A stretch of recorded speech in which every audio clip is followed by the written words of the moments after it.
آخرت میں فائدہ اٹھائیں اور اگر اللہ کے نظام کو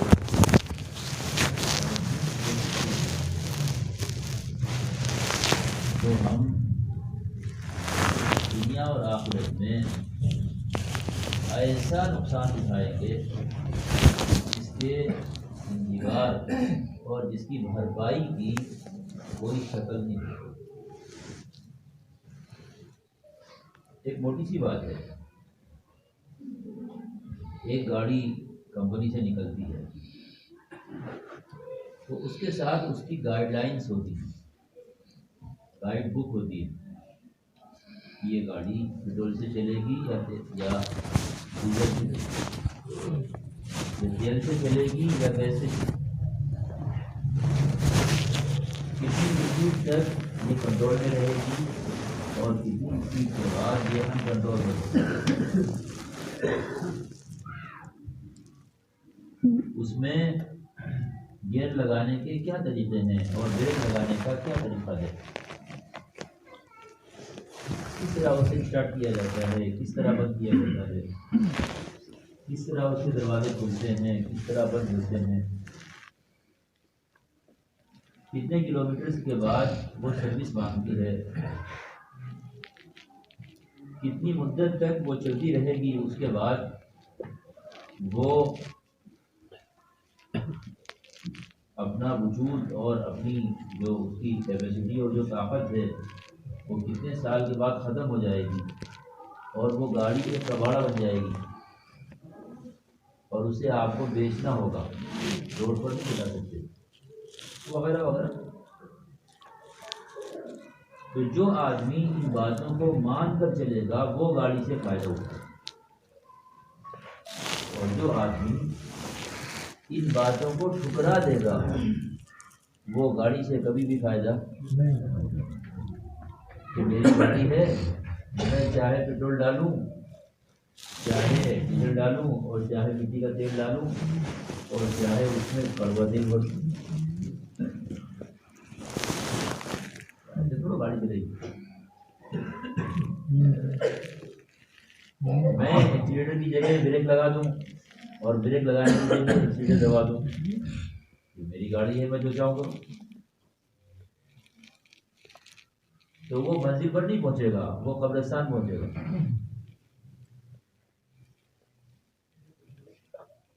تو بھائی دوستو عزیزو بزرگو، دنیا اور آخرت اللہ کی بنائی ہوئی چیزیں ہیں، ان میں اللہ کا نظام چلے گا۔ اس لیے اللہ نے کہا ہے قرآن میں کہ اگر تم نے میرا یہ حکم توڑا تو تم مجھ سے اعلان جنگ کرنے والے، یہ اللہ نے کہا۔ سود کے بارے میں، ربا کے بارے میں، انٹرسٹ کے بارے میں، بیاج کے بارے میں قرآن میں صراحت کے ساتھ فَأْذَنُوا بِحَرْبٍ مِّنَ اللَّهِ وَرَسُولِهِ کہ اگر تم نے ہمارے اس نظام کو توڑ دیا اور ہم نے جو حرام کیا ہے اس کو تم نے حلال کر لیا، فَأْذَنُوا بِحَرْبٍ مِّنَ اللَّهِ وَرَسُولِهِ تو اللہ اس کے رسول سے اعلان جنگ۔ یہ بادشاہ کیوں آ گیا، وہ بادشاہ کیوں آ گیا، یہ حکومت کیوں آ گئی، وہ حکومت کیوں آ گئی، بچی کو طلاق کیوں پڑ گئی، یہ بیماری کیوں آ گئی، تو اللہ سے جنگ ہے۔ تو اللہ سے جنگ کا یہ مطلب تو نہیں ہے کہ اللہ تعالیٰ اتر کر آئے گا، کشتی لڑے گا، فیصلہ کرے گا تمہارے لیے۔ جو بھی فیصلہ وہ کر دے، اختلاف کا فیصلہ کر دے گا، ذلت کا فیصلہ کر دے گا، فقر کا فیصلہ کر دے گا، کوئی بھی فیصلہ کر دے گا۔ جب ہم نے جنگ اللہ سے مول لینی ہے تو ہم کوئی بھی نقصان پا سکتے ہیں۔ جب ہم نے اللہ سے دشمنی کر لی تو اب کچھ بھی ہو سکتا ہے۔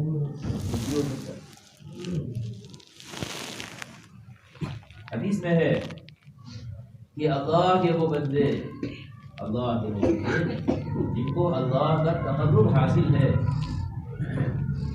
اور اللہ کے وہ بندے جو محمد صلی اللہ علیہ وسلم کی سنت کے متبع ہیں، اللہ کے وہ بندے جو اللہ کے لیے قربانیاں دیتے ہیں،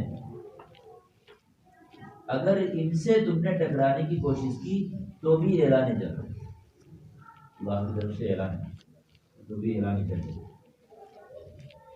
جو اللہ سے جنگ کرے گا وہ جیتے گا ہارے گا؟ ہارنا سے ہے۔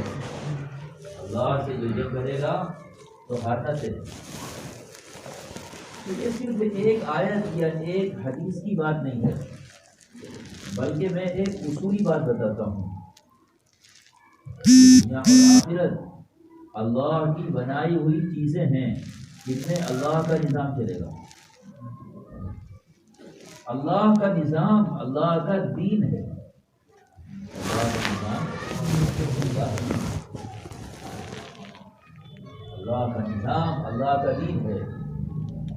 اس کائنات میں اللہ کا راز اور اس کائنات کی کنجی اور اس کائنات کی چابی اللہ کا دین ہے۔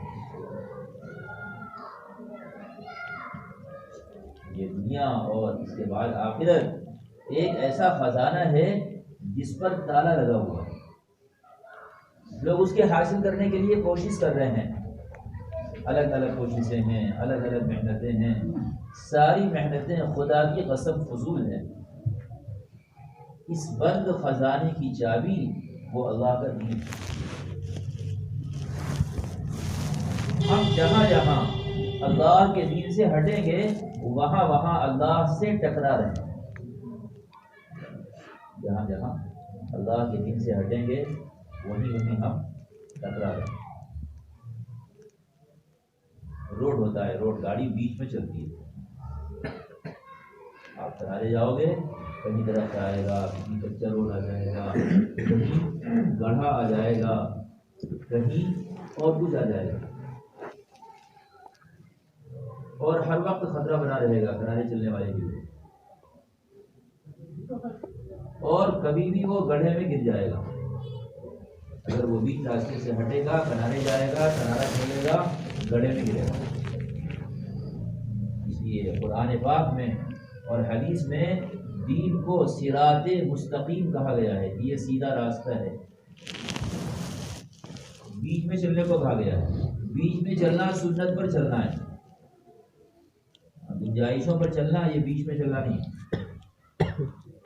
هذا صراطي مستقيما فاتبعوه ولا تتبعوا السبل فتفرق بكم عن سبيله ذلكم وصاكم به لعلكم تتقون۔ سیدھے راستے پر چلو، سیدھا راستہ سنت کو کہتے ہیں۔ اس لیے اپنے دین کو مکمل کرو سنت کے معیار سے، سنت کے معیار سے اپنے دین کو مکمل کرو۔ دین کا ظاہر اس وقت تک مکمل نہیں ہو سکتا جب تک سنت کے معیار سے مکمل نہ ہو۔ دین کا ظاہر اس وقت تک مکمل نہیں ہو سکتا جب تک سنت کے معیار سے مکمل نہ ہو، اور دین کا باطن اس وقت تک مکمل نہیں ہو سکتا جب تک احسان کے معیار سے مکمل نہ ہو۔ یہ دو کسوٹیاں ہیں، یہ دو کسوٹیاں ہیں۔ یہ ہمارا وضو مکمل ہے یا مکمل نہیں ہے، تو اس میں دو باتیں دیکھنی ہیں۔ وضو کا ظاہر مکمل ہوگا اتباع سنت سے، اور وضو کا باطن مکمل ہوگا صفت احسان۔ وضو کا باطن مکمل ہوگا صفت احسان۔ ان تعبد اللہ کانک تراہ فإن لم تکن تراہ فإنہ یراک۔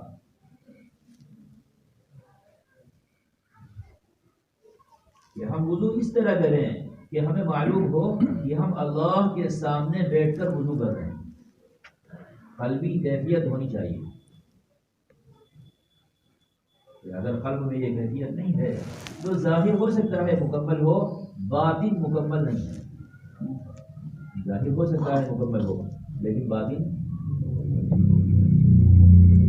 تو اعمال دین اور اجزاء دین کی تکمیل کے دو معیار ہیں، ظاہر سنت کے مطابق ہو اور باطن صفت احسان کے ساتھ متصل. ظاہر سنت کے معیار سے مکمل ہو اور باطن صفت احسان کے ساتھ متصل.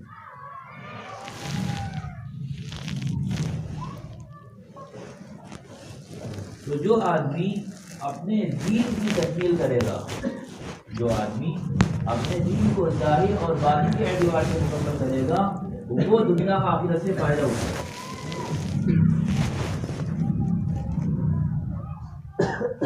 ابھی تو ہمارا حال یہ ہے کہ ہم دنیاوی خواہشات کے غلام ہیں. ہمارا حال ہے کہ ہم دنیاوی خواہشات کے غلام ہیں.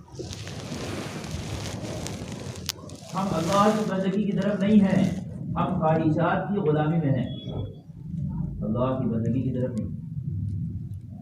دیکھیے بندگی کی بھی دو باتیں ہیں کہ ہمارا دل وہ چاہے جو اللہ چاہتا ہے، ہمارا دل وہ چاہے جو اللہ ہم سے چاہتا ہے. حدیث میں اس آدمی کے مومن ہونے کا انکار کر دیا گیا ہے جس کے قلب میں صحیح مسلم میں روایت موجود ہے، لا یؤمن احدکم حتی یکون ہواہ تبعا لما جئت به. رواه مسلم. محمد صلی اللہ علیہ وسلم نے آدمی کے ایمان کا انکار کیا. کون؟ وہ آدمی جو جس کا دل اللہ سے، جس کا دل وہ سوچے جو اللہ کے احکام کے سوا ہو. دل وہ سوچے جو اللہ کے احکام کے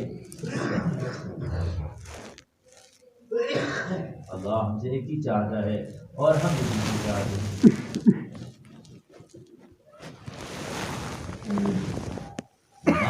ایمان محبت کو بڑھے کہ جو اللہ ہم سے چاہتا ہے ہم بھی اپنے سے وہی چاہتے ہیں. جو اللہ ہم سے چاہتا ہے ہم بھی اپنے سے وہی چاہتے ہیں.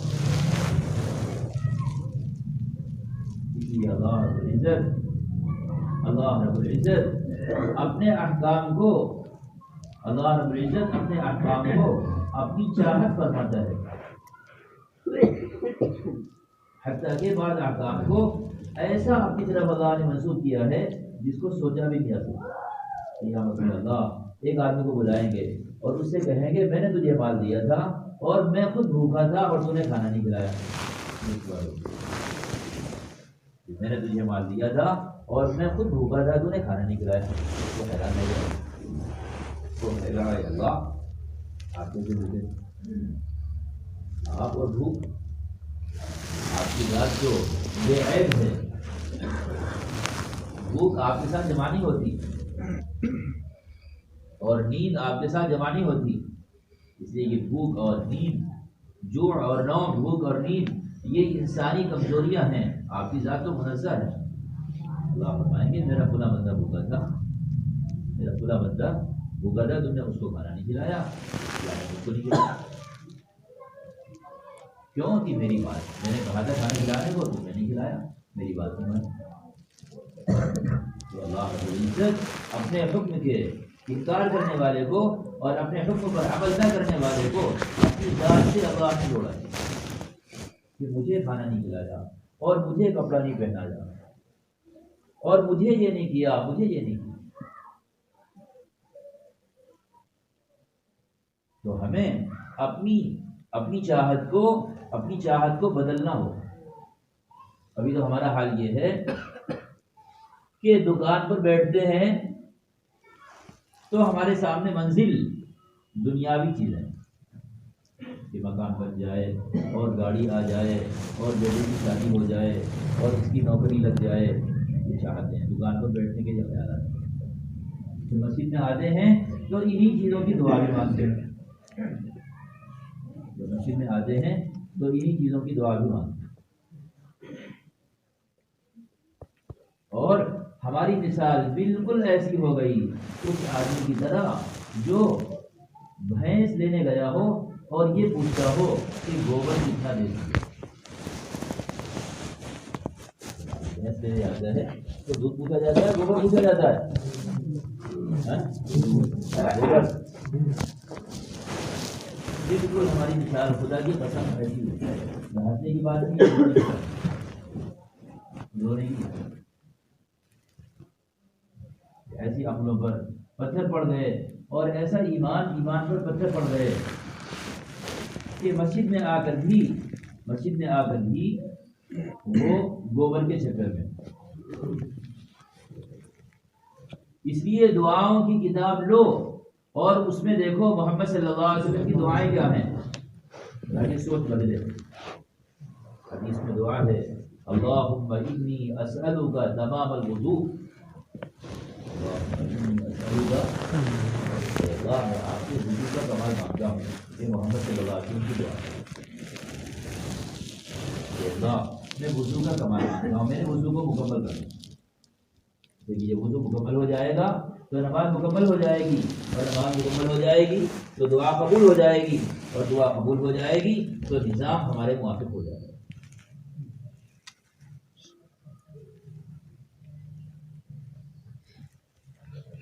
ہم چھت پر چڑھنا چاہتے ہیں، سیڑھیاں توڑ کر چھت پر چڑھنا چاہتے ہیں، زینوں کو چھوڑ کر۔ اللہ کا نظام ہے، اس کے ساتھ نہیں چلتے۔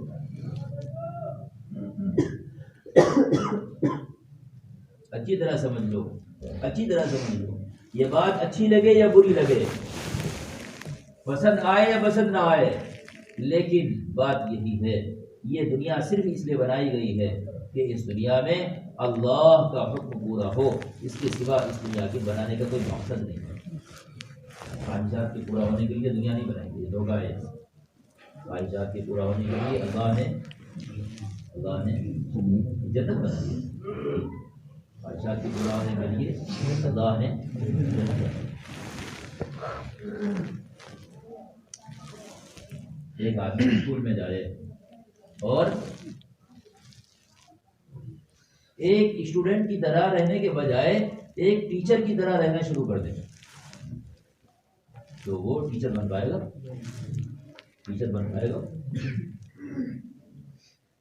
اگر وہ ٹیچر بننا چاہتا ہے تو اسے اسٹوڈنٹ بن کر رہنا پڑے گا۔ کہ اگر اپنی خواہشات کو واقعتاً پورا کرانا چاہتے ہو تو اس کے لیے جنت پہنچنے کی کوشش کرو۔ اگر اپنی خواہشات کو واقعتاً حاصل کرنا چاہتے ہو، خواہشات کی غلامی نہیں ہے تو یہ طریقہ بتاؤ۔ اگر اپنی خواہشات کو واقعتاً پورا کرنا چاہتے ہو تو کیا کرو؟ جنت پہنچنے کی کوشش کرو، اس لیے کہ خواہشات کے پورا ہونے کے لیے اللہ نے جنت کو بنایا ہے، اس دنیا کو نہیں بنایا۔ اس دنیا میں جو آدمی اپنی خواہشات کو پورا کرنا چاہے گا، تنگی اس کا مقدر بنے گا۔ وَمَنْ أَعْرَضَ عَنْ ذِكْرِي فَإِنَّ لَهُ مَعِيشَةً ضَنْكًا۔ جو ہمارے ضد سے، یہاں دین مراد ہے، جو ہمارے دین سے اعراض کرے گا ہم اس کی دنیا کو تنگ کریں گے۔ اس لیے اس دنیا میں بندے بن کر رہو، اس دنیا میں بندے بن کر رہو، اور جنت میں بادشاہ بن کر رہو،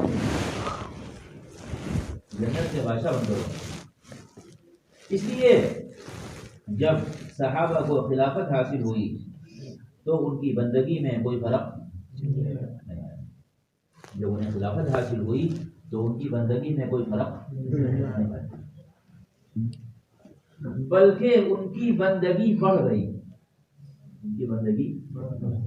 تو وہ ابو بکر جو اچھے کھاتے پیتے اور تاجر گھرانے کے آدمی تھے،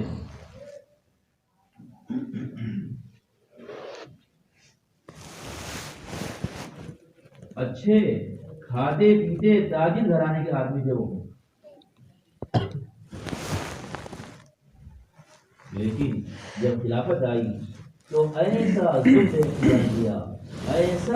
اختیار کیا کہ عمر جیسے آدمی نے یہ کہا کہ ابو بکر نے اپنے بعد والے کو مشکل میں ڈال دیا۔ عمر جیسے آدمی نے اپنے بعد والے کو مشکل میں ڈال دیا۔ بیوی نے کہا کہ میٹھا کھانے کا دل چاہتا ہے، تو یہ فرمایا کہ میں کہاں سے لاؤں میٹھا، میں کہاں سے لاؤں، میری تو اتنی آمدنی نہیں ہے، میں کہاں سے لاؤں. بات آمدنی کی نہیں تھی، بات یہ تھی کہ دنیا کو بنایا نہیں گیا اس لیے کہ یہاں میٹھا کھاتے پھریں. اس لیے کوئی بہانہ کر کے، کوئی حیلہ کر کے، کوئی تدبیر کر کے وہ میٹھے سے بچنا چاہتے. یہ بات ہے. اور لوگ سمجھتے ہیں کہ وہ فقیر تھے اس لیے میٹھا نہیں تھا. ہاں فقیر تھے، وہ خلیفۃ المسلمین تھے، ان کی زمینیں تھیں، ان کی جائیداد تھی، اس سے غلہ آتا تھا. جب انتقال ہوا تو وصیت فرمائی کہ جو میری زمین ہے اسے بیچ کر بیت المال سے جو کچھ میں نے لیا ہے وہ سب جمع کر دیا. زمین تھی اس لیے بھی تھی وہ، لیکن وہ ہیلے سے بہانے سے بچنا چاہتے. ہم ہیلے اور بہانے سے دنیا کے راستے کھولنا چاہتے ہیں. ولی صاحب کوئی فتویٰ دے دو، ولی صاحب کوئی راستہ بتا دو کہ سود حلال کر لیں اور زکوٰۃ کو حلال کر لیں، کوئی راستہ بتاؤ. حضور اکرم صلی اللہ علیہ وسلم نے اس کا انکار کیا ہے کہ راستے مت تلاش کرو، اس کا انکار کیا ہے. اس میں صراحت ہے. صحیح ابن حبان میں ایک قصہ ہے، حضور اکرم صلی اللہ علیہ وسلم کے زمانے میں ایسا ہوا کہ آپ نماز پڑھا رہے تھے. غالباً سلمہ ابن اکوع جو انتہائی ذہین آدمی تھے، سلمہ ابن اکوع جو انتہائی ذہین آدمی تھے، انتہائی ذہین آدمی تھے، وہ مسجد میں آئے اور حضور اکرم صلی اللہ علیہ وسلم رکوع میں تھے. تو کیا کرنا چاہیے تھا؟ ایک آدمی جب مسجد میں داخل ہو، ایک آدمی جب مسجد میں داخل ہو تو اسے نماز پڑھنے کے لیے کہاں کھڑا ہونا چاہیے؟ سوال ہے، کہاں کھڑا ہونا چاہیے؟ کہاں کھڑا ہونا چاہیے؟ نماز پڑھنے مطلب کوئی جگہ متعین ہے نا، کوئی وہاں کے پیچھے کھڑا ہو، پھر دائیں طرف کھڑا ہو، پھر بائیں طرف کھڑا ہو، پہلی سب مکمل ہو جائے تو دوسری سب میں کھڑا ہو. رکعت ملے یا رکعت ملے یا رکعت ملے یا نہ ملے. اصل طریقہ تو یہ ہے. سلمہ ابن اکوع نے ایسا حیلہ اختیار کیا کہ وہ جو سب پیچھے کھڑے کھڑا ہو نا، بالکل پیچھے کھڑے وہ سب پیچھے. ان کو شبہ ہوا کہ رکوع چھوٹ جائے،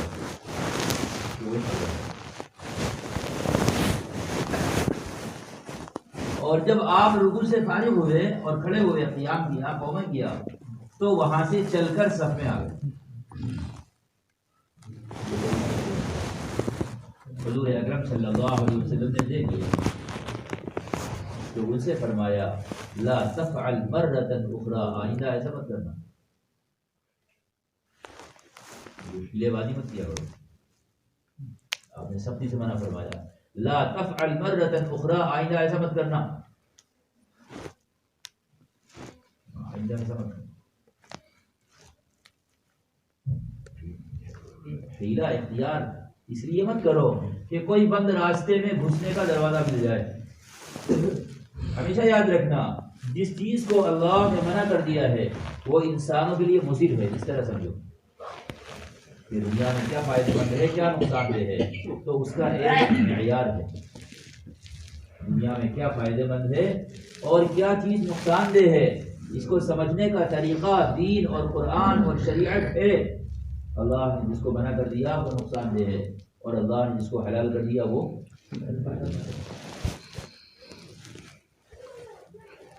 ہم یہ سوچتے ہیں جس کو اللہ نے حرام کر دیا اس میں گھسنے کا راستہ مل جائے، تو آگ میں گھسنے کا راستہ ہے اور جہنم میں گھسنے کا راستہ ہے. ہندوستان میں جب انگریزوں کا زمانہ تھا تو ایک مسئلے پر بحث ہوئی.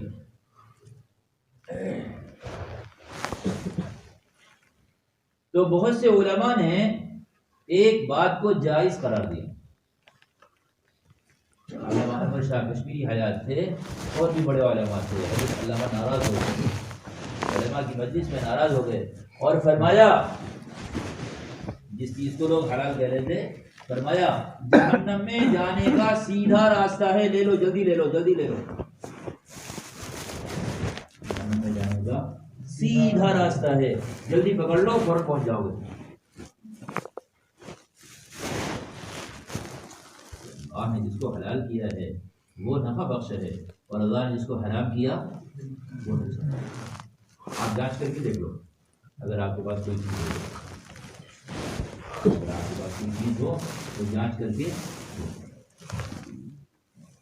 لیکن انسانوں کو اتنی عقل نہیں دی گئی, اور انسانوں کو ایسی سمجھ نہیں دی گئی, اور انسانوں کو ایسا طریقہ اللہ کی طرف سے نہیں دیا گیا کہ ہر چیز کے نفع نقصان کو یہ خود جان سکے. اس لیے ڈاکٹر ایک دوا دیتا ہے, وہ مریض کو نقصان کرتی ہے تو وہ دوا بدلتا ہے, اسے خبر نہیں کیا نافع ہے کیا بات, اسے خبر نہیں, روزانہ ہوتا رہتا ہے. اسے ڈاکٹر نے دوا دی, پھر جی اس سے فائدہ نہیں ہوا, کہ یہ نہیں تو یہ کھا لو, یہ نہیں تو یہ کھا لو, یہ نہیں تو یہ کھا لو, یہ کھا لو. کا کیا مطلب ہے؟ مطلب یہی ہے کہ یہ نفع نقصان سے واقف. ہمارا زمانہ میڈیکل سائنس کی ترقی کا زمانہ ہے, لیکن روزانہ یہی ہو رہا ہے, روزانہ یہی ہو رہا ہے. آپ ڈاکٹروں سے مل کر دیکھ لو, ہاں بڑی بڑی لیبارٹریاں ہیں, اور بڑے بڑے ریسرچ سینٹر ہیں, اور بڑے بڑے نظام ہیں دنیا میں, اور کہتے ہیں یہ 14ویں 15ویں صدی ہجری, 19ویں 20ویں صدی ہجری, یہ میڈیکل سائنس کے ترقی کا زمانہ ہے. اس زمانے میں بھی آپ دیکھ لو روزانہ یہی تماشا ہے. یہ دوا نہیں راس آ رہی تو یہ کھا لو, یہ نہیں راس آ رہی تو یہ کھا لو, یہ نہیں راس آ رہی تو یہ کھا لو. یہ تماشا ہے روزانہ, یہ تماشا ہوگا.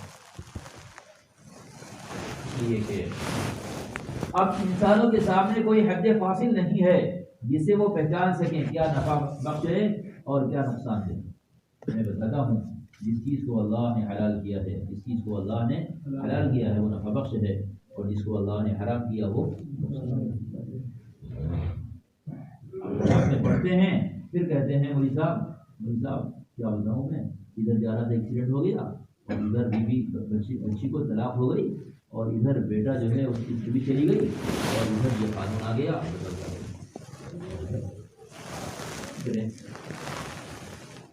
حدیث میں ہے کہ مومن جب اسے ٹھوکر لگتی ہے تو وہ سمجھ جاتا ہے میرے کس گناہ کی وجہ سے ٹھوکر لگی. مدینہ منورہ میں ایک صاحب تھے, انہوں نے آ کر حضور اکرم صلی اللہ علیہ وسلم سے ایک قصہ بتایا. فرمانے لگے یا رسول اللہ, میں آ رہا تھا اور میری نگاہ ایک عورت پر پڑ گئی, میری نگاہ ایک عورت پر پڑ گئی, حالانکہ عورت پر نگاہ ڈالنا حرام ہے, لیکن میری نگاہ پڑ گئی. بس میں تھوڑی دور آگے چلا تھا, اتنے میں ٹھوکر لگی اور میں گرا, پھر اٹھ کر آپ کے پاس آ گیا.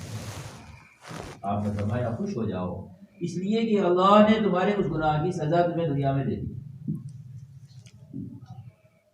فرمایا خوش ہو جاؤ, اللہ نے تمہارے اس گناہ کی سزا تمہیں اس دنیا میں ایک ٹھوکر کی وجہ سے دی. تو مومن تو وہ ہوتا ہے جس کو ٹھوکر لگتی ہے تو وہ سمجھ جاتا ہے میرے دوسرے کس گناہ کی وجہ سے ٹھوکر لگتی. میں دیکھتا رہتا ہوں, سنتا رہتا ہوں, لوگ آ کر اپنے کو ایسا بتاتے ہیں جیسے محمد صلی اللہ علیہ وسلم نے ان کے تقوی کی سند ان کو دی ہو. کہ جب انسان میں کوئی گناہ نہیں کرتا, کوئی حرام نہیں کرتا, کسی کا مال نہیں مارتا, کچھ نہیں کرتا, پھر کیا ہو رہا ہے, کیا ہو رہا ہے.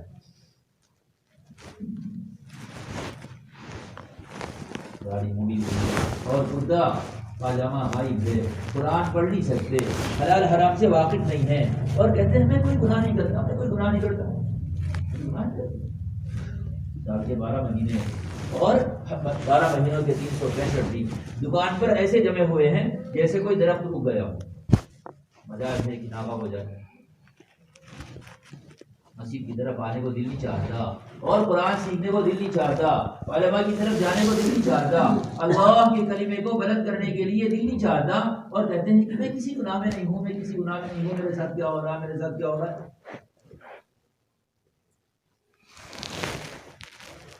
جو لوگ سمجھدار ہوتے ہیں وہ نہیں کرتے، وہ کیا کہتے ہیں بتاؤں؟ دہلی میں ایک نواب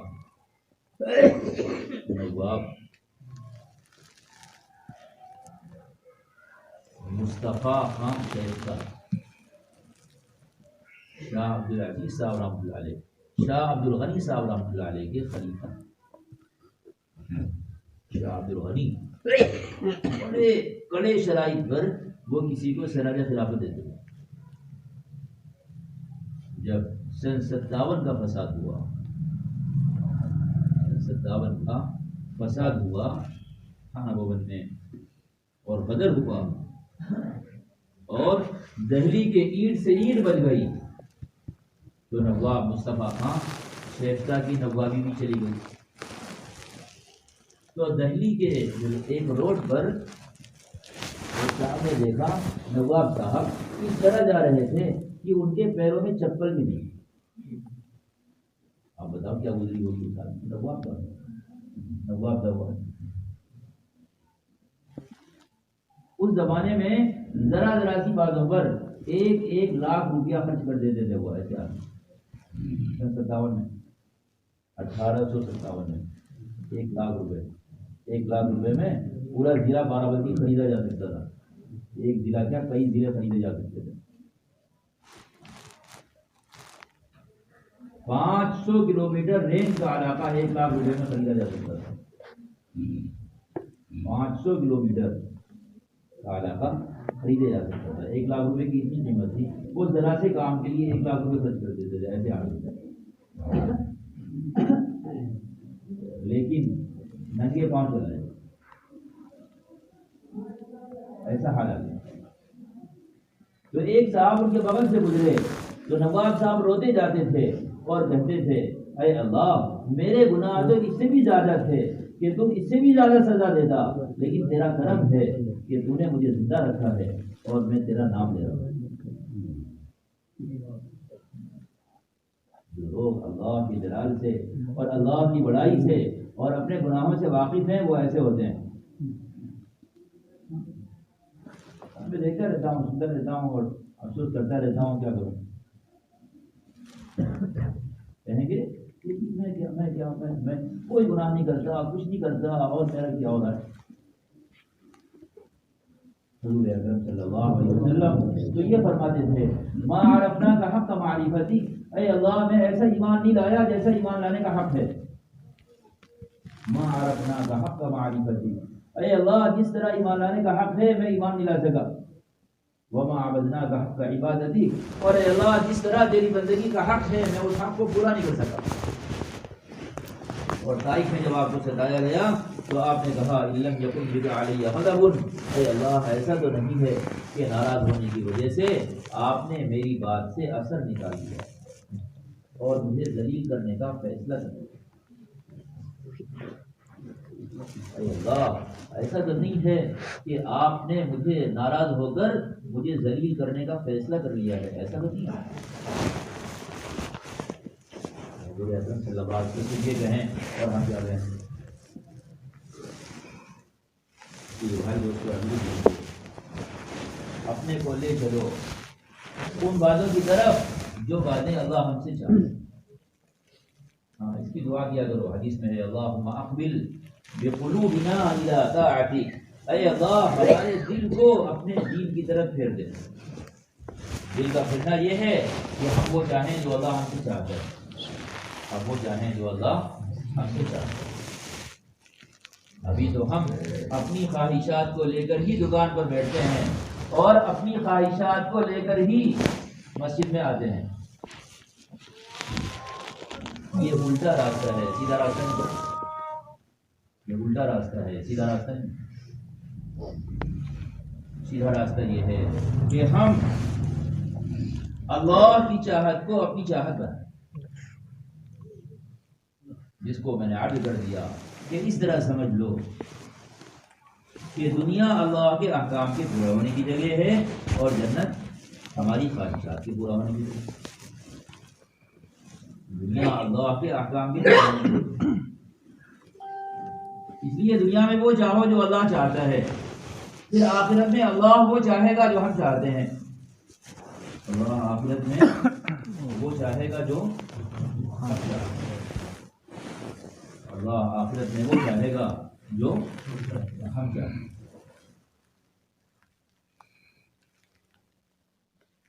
اس لیے بھائی دوستو، عزیز و بزرگو، اپنے کو سیدھے راستے کی طرف لے چلیں۔ سیدھے راستے میں سب سے پہلے فرائض ہیں۔ اسلام میں 4 بنیادی فرائض ہیں، 4 بنیادی فرائض ہیں جن میں روزانہ ایک مسلمان کو ترقی کرنا چاہیے۔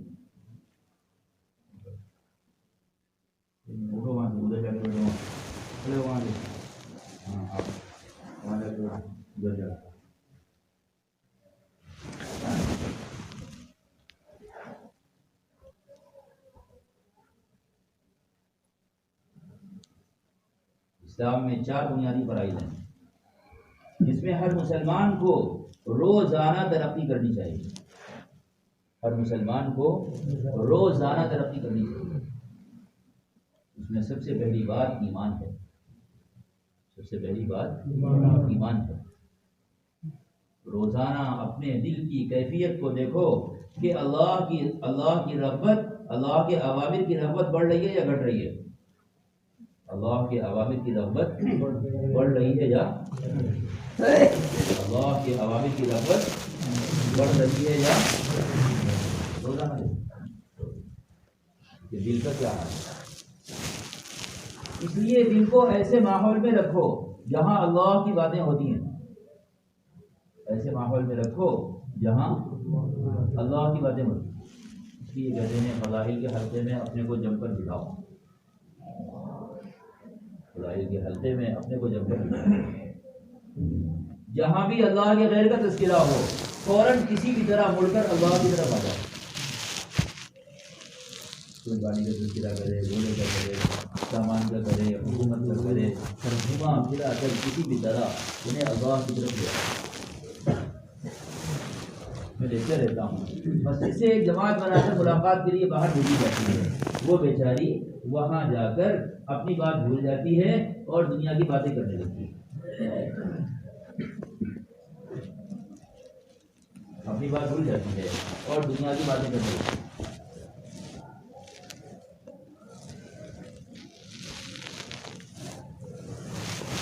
روزانہ اپنے آپ کو ایسے ماحول میں رکھو جس سے اعمال کی رغبت میں اضافہ ہو، جہاں بیٹھ کر یہ محسوس ہو اور جہاں رہ کر یہ محسوس ہو کہ جہاں اعمال میں کچھ کمی آ رہی ہے فوراً اس جگہ کو چھوڑ دو، فوراً اس جگہ کو چھوڑ دو، فوراً اس آدمی کو چھوڑ دو، فوراً وہاں سے نکل آؤ۔ حضرت عائشہ فرماتی ہیں کہ حضور اکرم صلی اللہ علیہ وسلم نماز کے وقت ایسے ہو جاتے تھے جیسے ہمیں پہچانتے ہی نہ ہو، نماز کے وقت ایسے ہو جاتے تھے جیسے ہمیں پہچانتے ہی نہ ہو۔ میں نے عرض کیا کہ ایک مسلمان کو روزانہ اپنے ایمان میں ترقی کرنی، ایک مسلمان کو روزانہ اپنے علم میں ترقی کرنی ہے۔ ابھی ماشاء صاحب کہہ رہے تھے نا مکتب کی بات اور مدرسے کی بات، اور کہہ رہے تھے نا کہ مردوں میں اور عورتوں میں اور بچوں میں سب میں کام ہے۔ ہر ایک کو روزانہ کچھ نہ کچھ سیکھنا چاہیے، ہر ایک کو روزانہ کچھ نہ کچھ۔ ابھی تک علم امت کے افراد میں ہے اور امت کے طبقات میں ہے، امت میں نہیں آیا۔ امت میں ابھی علم کی طلب کی رغبت نہیں پیدا ہوئی، حالانکہ جس طرح نماز پڑھنا ہر مسلمان مرد اور عورت پر فرض ہے، اسی طرح علم سیکھنا ہر مسلمان مرد اور عورت پر فرض ہے۔ علی کل مسلم، ہر مسلمان پر مرد ہو یا عورت ہو علم سیکھنا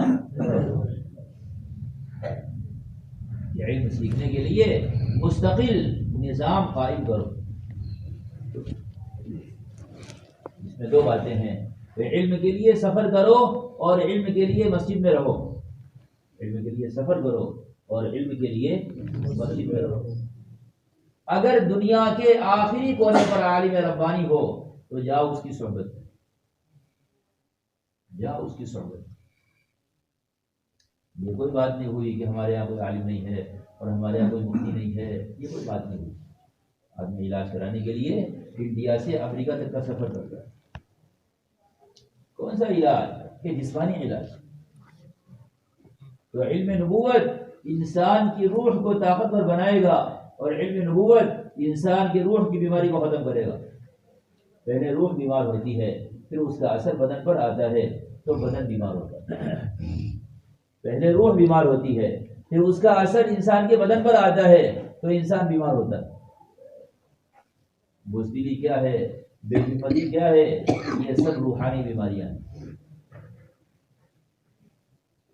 جتنے اعذار ہم کرتے ہیں یہ سب روحانی بیماریاں ہیں، یا اعذار نہیں ہیں، یہ روحانی بیماریاں ہیں۔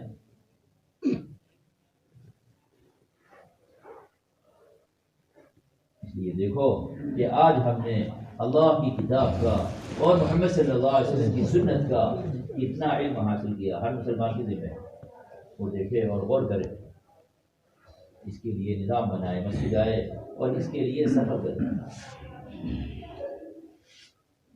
حضور اکرم صلی اللہ علیہ وسلم نے علم اور دعوت کو جمع کیا تھا۔ ایمان، یہ علم، عمل اور دعوت، یہ چار بنیادی فرائض ہیں۔ آپ نے ان چاروں کو ایک ساتھ رکھا تھا، آپ نے ان چاروں کو ایک ساتھ رکھا۔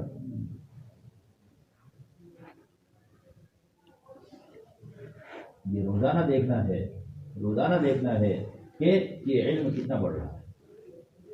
صحابہ جہاد میں ہوتے ہوئے قرآن حفظ کرتے رہتے تھے، صحابہ جہاد میں ہوتے ہوئے قرآن حفظ کرتے رہتے تھے، اور صحابہ کی گورنری کا مطلب ہی یہ تھا کہ دین کتنا بڑھ رہا ہے، دین کتنا بڑھ رہا ہے۔ صحابہ کو گورنر بنا کر بھیجا جاتا تھا تو وہ وہاں دین کو قائم کرتے۔ کتنے ہم دین کو قائم نہیں کرتے۔ جب رشتہ داروں میں جائیں گے ان کی طرح ہو جائیں گے، بازاروں میں جائیں گے ان کی طرح ہو جائیں گے، میلوں میں جائیں گے ان کی طرح ہو جائیں گے، کسی بھی بھیڑ میں پہنچیں گے انہی کے ساتھ ضم ہو جائیں گے۔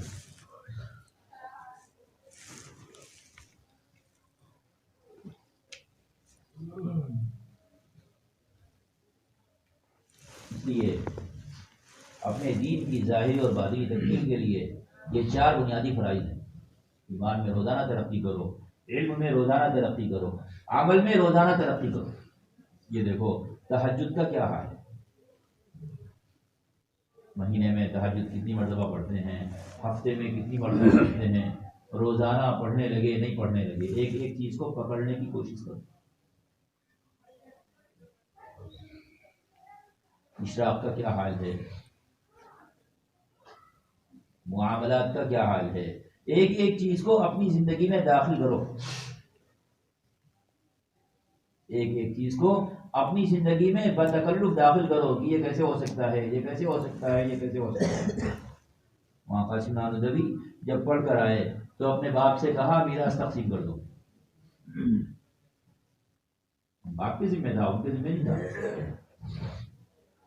جب باپ مر جاتا تو ان کے ذمہ آتا کہ کس کو حق دینا ہے کس کو نہیں دینا ہے۔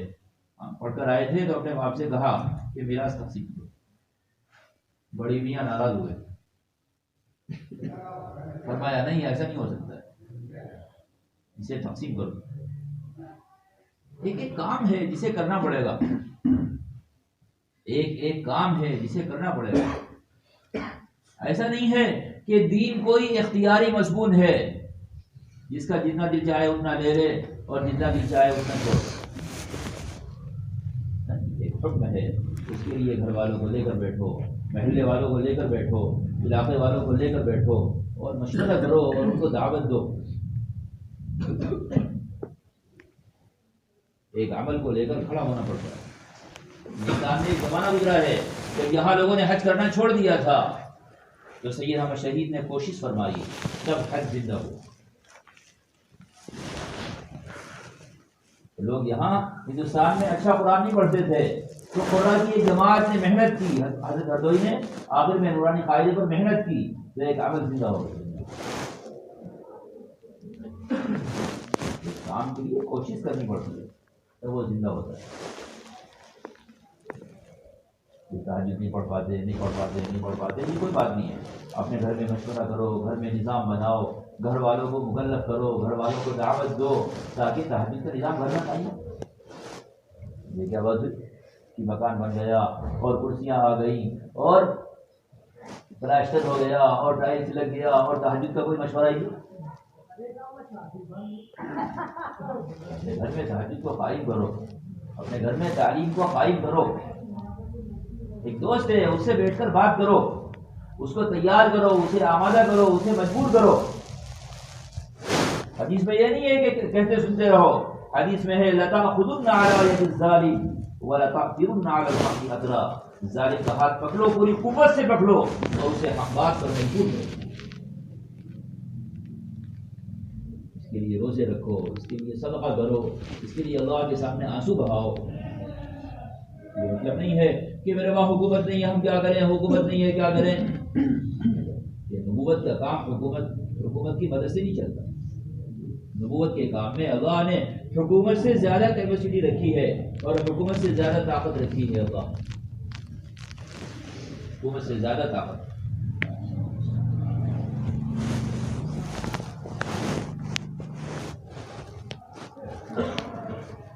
لوگوں کو دعوت دو، پوری قوت سے دعوت دو۔ رحمۃ اللہ علیہ نے حکومت نہیں بنائی تھی کہ حکومت بنا لو اور مال جمع کر لو اس سے کچھ کام ہو جائے گا، نہیں۔ ہاں، رات رات بھر روتے تھے اور دن دن گشت کرتے تھے اور لوگوں کے مار کھاتے تھے، تو اللہ نے ایک نظام اپنے فضل سے قائم کر دیا۔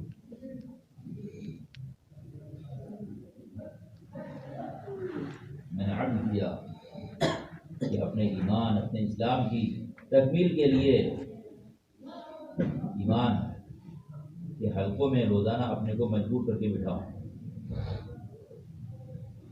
اور ایک ایک چیز کو سیکھو اور ایک ایک چیز پر عمل کرو، عمل کا نظام بناؤ اور انسانوں کو اللہ کے ایک ایک امر پر مجبور کرو۔ اس کو دعوت دینا کہتے ہیں۔ جہاں تک انسانیت آباد ہے وہاں تک پہنچ کر لوگوں کو دعوت اور مجبور کرو۔ اس کے لیے بلک بلک کر اللہ کے سامنے رو، اس کے لیے روزے رکھو، اس کے لیے صدقہ دو، اس کے لیے جو مال اللہ نے دیا ہے اسے خرچ کرو، اس کے لیے اللہ نے جو وقار عزت دیا ہے اسے داؤں پر لگاؤ، تاکہ دنیا میں اللہ کے احکام زندہ ہوں اور انسان وہ چاہے جو اللہ ہم سے چاہتا ہے۔ اس سے اللہ رب العزت دنیا کو آسان کر دے گا اور دنیا کو سکون بنا دے گا۔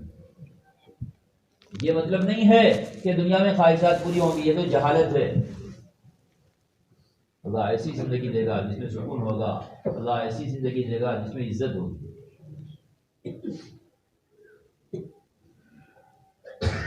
یہ مطلب نہیں ہے کہ بیٹھ کر آرام کریں گے اور بیٹھ کر موج اڑائیں گے اور بیٹھ کر عیش کریں گے۔ یہ موج اڑانا اور عیش کرنا، اس کے لیے اللہ نے جنت کو بنایا ہے، دنیا کو نہیں بنایا۔ ہاں، عزت اور سکون وہ ملے۔ حضرت عمر ایسا نہیں ہے کہ حکومت ملنے کے بعد رات بھر سوتے تھے، رات بھر گشت کرتے تھے، اور حکومت ملنے کے بعد ایسا نہیں ہے کہ وہ مرغن کھانے کھاتے تھے، بلکہ کام کرتے تھے۔ دنیا کام کی جگہ ہے، کام کرنے میں سکون ملتا ہے، کام کرنے سے عزت ملتی ہے۔ ٹھنڈ سے سونا اور دن بھر عیش کرنا یہ جانوروں کا کام ہے، انسانوں کا کام نہیں۔ اس سے انسان کو کبھی راحت نہیں ہوتی۔ رات بھر سونا، دن بھر عیش کرنا، اس سے انسان کو کبھی راحت نہیں ملے گی۔ یہ انسان کے لیے راحت کا راستہ نہیں ہے۔ ہاں، دماغ سے نکال دو، یہ راحت کا راستہ نہیں ہے، یہ ذلت کا راستہ ہے، یہ بربادی کا راستہ ہے۔ رات بھر سونے اور دن بھر عیش کرنے سے حکومتیں چلی جاتی ہیں، حکومتیں چلی جاتی ہیں۔ اس لیے اپنے کو کام کا عادی بناؤ۔ جو کام کرے گا بھوکا رہے گا، مجاہدہ برداشت کرے گا، کوششیں کرے گا، اللہ رب العزت اس کو سکون دے گا۔ کام کی وجہ سے سکون ملتا ہے اور کام کی وجہ سے عزت ملتی ہے۔ نیتیں کرو کہ انشاءاللہ کام کرنا ہے، مثبت ارادے کرنا فرماؤ۔ جو لوگ سال لگا چکے ہیں یا سال لگا رہے ہیں وہ دوسرے سال کا ارادہ کریں، سال لگا چکے ہیں یا سال لگا رہے ہیں وہ ابھی سے دوسرے سال کا ارادہ کریں، اور ابھی سے صدقہ کریں، صلاۃ الحاجت پڑھیں، اللہ سے دعا مانگیں۔ اور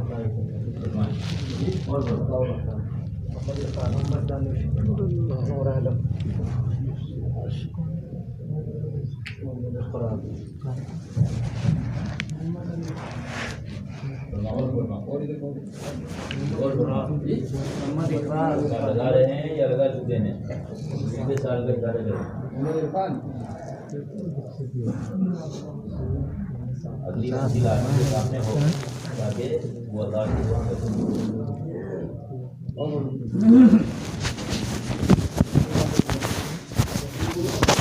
چل رہے ہیں وہ 4 ماہ کا ارادہ کریں، انشاءاللہ 4 ماہ لگا جو شادی چلے میں چلیں اور آخرت میں فائدہ اٹھائیں۔